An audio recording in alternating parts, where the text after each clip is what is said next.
We have to face a number of challenges in hematology. And one important challenge for me is equitable access. Equitable access to diagnostics, to treatments, to emerging therapies across all regions.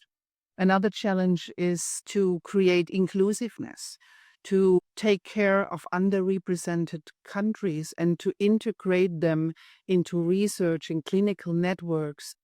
Another important challenge is to remove borders. That's why we have our purpose, borderless hematology, remove borders with regard geographical borders, disciplinary borders, hierarchical borders, many, many borders. Welcome to EHA Unplugged, the official podcast channel of the European Hematology Association, EHA. I am your host, Isabel Olivera. Today, we have the privilege of speaking with Professor Konstanze Döhner. She's the current EHA president, and she's the head of the section of myeloid malignancies at the Department of Hematology at Ulm University Hospital in Germany. Professor Döhner is renowned for her clinical and scientific expertise in myeloproliferative neoplasms and acute myeloid leukemia, AML. In this episode, we'll explore her career in hematology, her involvement with EHA, and her vision for the future of the field. Thank you very much for being with us today, Professor Döhner. Thank you very much, Isabel, for the kind invitation. I'm happy to give this interview.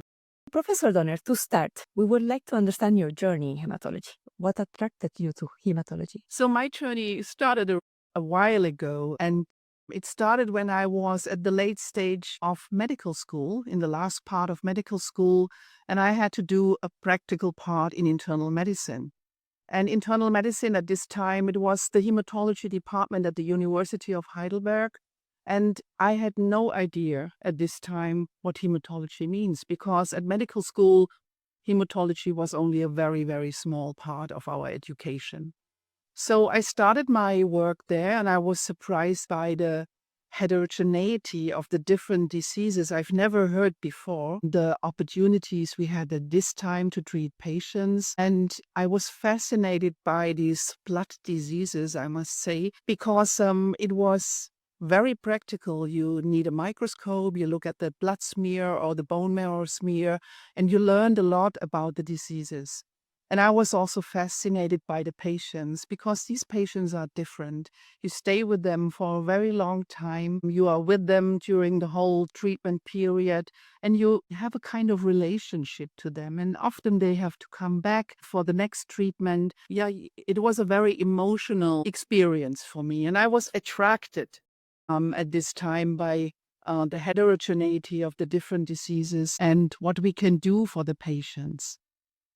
Your clinical work and your research have focused on acute myeloid leukemia and myeloproliferative neoplasms. Why did you focus on this specifically?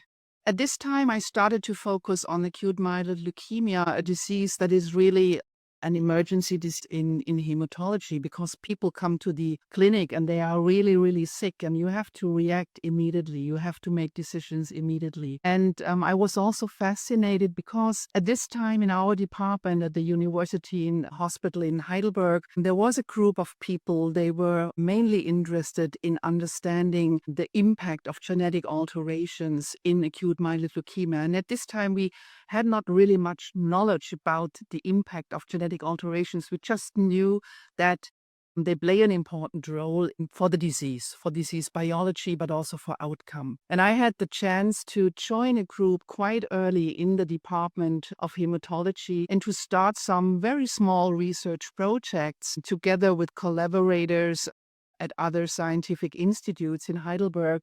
And I learned new techniques, and I learned to understand much better the biology of the disease. So that was the main reason why I decided to focus on acute myeloid leukemia. And much later, the myeloproliferative malignancies, the neoplasms, became also my field of interest, because these are really rare, orphan diseases, and nobody took care of these patients because they are not acute. They have not an acute leukemia, they have chronic leukemic diseases. And acute myeloid leukemia and these myeloproliferative neoplasms, they have a lot of commonalities. also with regard to biology. So it was obvious for me to also include these MPNs in my focus of interest. You have combined during the years clinical and scientific work. So you see patients, Yeah. you take care of patients, but you're also doing research. What do you find more satisfying? So there is no priority, to be honest, because my scientific work translated into clinical work. So it's very translational research. And I think this is the most fascinating thing, that you do research on the one side, get some new insights on the biology, findings that are new, and you can translate your findings into the care of patients, into treatment of patients. And this was always something that fascinated me, not to do basic research and do not know what happens to your findings with regard to the patients. It was always very satisfying to translate your findings directly into patient care. Are you involved in education at the university also? Yes. So at university, we have to do clinical management of the patients. We have to do research and we have to do teaching. So we are also responsible for teaching students from medical school, but also PhD students in the lab, or biologists in your lab, or medical students that are doing their thesis. So you are responsible for teaching and education as well in the university hospital. How did you come to EHA? How did you become involved in EHA? So because I was working from the very beginning in hematology, it was at this time, it was the only association that was representing hematology in Europe. And it was very clear for us that we want to show our findings, that we want to represent our findings at European meetings. And the EHA was from the very beginning of the European meeting for hematology for our department, for me, and I had the opportunity to go to the Congress at a very early time point. I was allowed to go there to present my abstract, and I do remember very well, I went to the first Congress of EHA in Brussels, which is a long time ago, and it was a completely different meeting. So I think we had something about 500 participants there. And I must say, I still remember quite clearly seeing all these very famous people you just knew from the papers, and they were touchable. So you can talk to them. You had your poster presentation. It was a very nice atmosphere, and you felt to be part of the community and to start collaborating and networking and get to know the people who are interested in the same area. So I still remember quite well this first EHA Congress in Brussels. What were your first contributions to EHA? So, I mean, the first contact was this Congress in Brussels to get to know to the people who are working in hematology. We started collaborations because of the networking opportunity at this time. And for us, it was very important to submit our findings to this Congress. So we had the chance to present the findings, to give the first oral presentations that we have been very excited about. And then we grew up over the time. We were invited. I was an invited speaker at EHA. I joined some of the former HOPE meetings representing the results from EHA Congress. And over the time, the network was growing, and my engagement was growing over the time with this really great network and the collaboration. And I was invited by EHA, for example, to be part of the reviewing process for the Congress. And we have to work really hard and had several meetings to review all the abstracts for the Congress, select invited speakers. So this was a group of people growing together, getting to know each other much better. And at a certain time point, I was also interested to do more for EHA. And there was the idea to try to become a member of the board, of the EHA board. And this was in 2018. And you know the process, which is a very competitive process. But at this time, I won the ballot, and I was very, very happy to be in the inner circle of EHA to become a board member and to do much more than I did before and to get involved in many, many activities of EHA. You have been involved a lot in education in EHA also. Was that before being a member of board? So when I became a board member, I was from the beginning interested in outreach programs, but also in education. And at a certain time point, I had the chance to become the chair of the education committee, which I really liked very, very much for several reasons, because education is one major pillar, one major activity of EHA. And I love to create courses for diseases that very important for hematologists, to update the courses, to provide updated information in the field of hematology, but also to provide mentorship in our mentorship programs. And I also liked the concept and the strategy with regard to career development, which is also part of education. So many, many different aspects. And I really liked the many, many programs that we initiated and that we continued within the education committee. And one highlight was for sure the creation of the Lighting the Flame program. This is a career development program for really young, very young medical students or physicians that are just started in medicine. And it was satisfying to get the feedback and to see that education, or with these education programs, you can really move things forward and maybe contribute to standardized care of hematologic patients. You have come a very long way in your involvement with EHA. Now you're the president.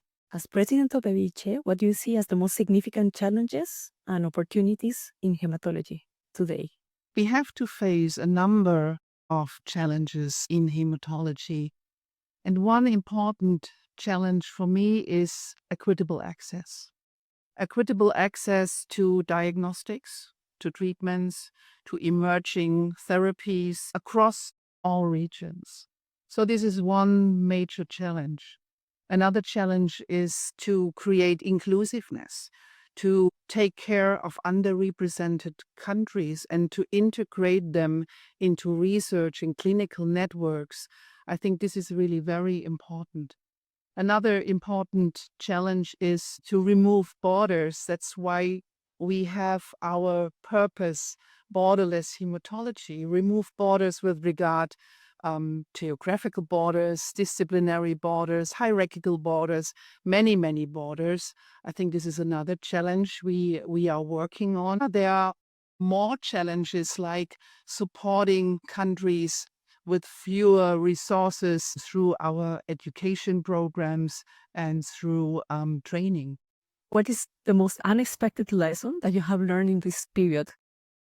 It's not a very long time, to be honest, but I was very proud to see what we have achieved over the last years. I was very proud to see how EHA was and is still growing, all the many activities. But I was also surprised to see that there is a broad heterogeneity across Europe and beyond with regard to standard of care, with regard to medical needs, with regard to policy and regulatory issues. So I think there's a lot of things that we can still do and that we have to work on. And this is fascinating on the one side, but on the other side, as I said, I think EHA has developed over this long period. I'm with EHA significantly, and we can be very proud of that. So what is your vision for EHA in the next few years for the development of EHA and hematology as a field? I would like to see that the community is further growing, that we are speaking with one voice across Europe and beyond, that we fill the needs and the gaps of countries that are not having the same standard than other countries, support them, spread knowledge, nurture knowledge, and support career development across all the different career stages that we see in hematology.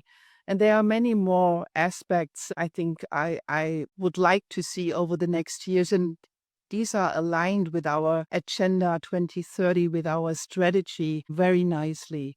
So I think this is something I would like to see a growing community as we working on that very hard, and to address these equitable access issues in Europe and beyond. So there is a lot to do. There's a lot to do, but I think with all the activities that we have initiated over the last 2 to 3 years, we are so much aligned with our mission and vision, with our agenda for the next 5 to 6, 7 years. And we have a plan, and it's always good to have a plan and to work on the plan. And we have a wonderful network. We have wonderful relationships with our national society partners. So I'm really looking forward to move on this way. So if you want the audience to remember one thing of this podcast, would it be? So hematology is a fascinating field. It's a great community. I grew up in this community. I benefit a lot in this community. EHA is a wonderful association, a wonderful organization to support hematologists at all stages of their career. It's a discipline that allows you to get connected, to collaborate with many other disciplines, and it's a rapidly evolving field, hematology. And I have the feeling that we achieved a lot over the last 20, 30 years with regard to the treatment of our patients. And this is our aim, to improve outcome of our patients. And I have a last message. Could only recommend join EHA, join the community. Everyone will find an area where she can contribute. It's a great community with lots of very important activities. Thank you very much, Professor Döhner, for this fascinating interview. And thank you to the audience for listening. If you enjoyed this episode, please like it, and please stay tuned for more episodes of EHA Unplugged. Thank you very much, Isabel.